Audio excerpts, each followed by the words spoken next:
Hello, I had case one, and my primary hypothesis is adhesive capsulitis, given how it's presenting with the painful end ranges of motion overhead and behind the back. Also, the risk factors of the age, diabetes, and the gender, the sedentary lifestyle. So, what I would expect to see there is deficits with accessory mobility of the glenohumeral joint, also missing passive range of motion, overhead, external rotation. That's the big one that I would want to check first, just to see how asymmetric external rotation is with the arms at the sides. In my understanding, early stages of frozen shoulder can present quite a bit like impingement syndrome. They can still set off like a Hawkins-Kennedy or a Neer test.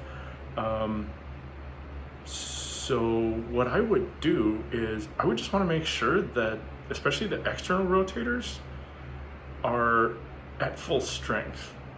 Because if they were pretty severely impaired, that would help to rule up sort of the tertiary hypothesis of a impingement syndrome of some kind. To help rule out a Bankart lesion, which that does fit with the mechanism of injury in theory, although adhesive capsulitis doesn't always have to be idiopathic. You can have some irritation and guarding loss of range of motion that can kind of invite adhesive capsulitis. Which is my best theory for this case. That's what I think is going on. So what I'm expecting to find regarding ruling out a Bankart lesion is missing apprehension at end ranges of AROM and PROM, and then just global glenohumeral range of motion loss, especially that adducted external rotation. I also want to pin down if it felt like a dislocation or subluxation when the dog pulled on the leash. Because I mean, in theory, if the dog pulled back that way and we had adduction and internal rotation, there might be a reverse Bankart lesion. I think I'm overthinking it there.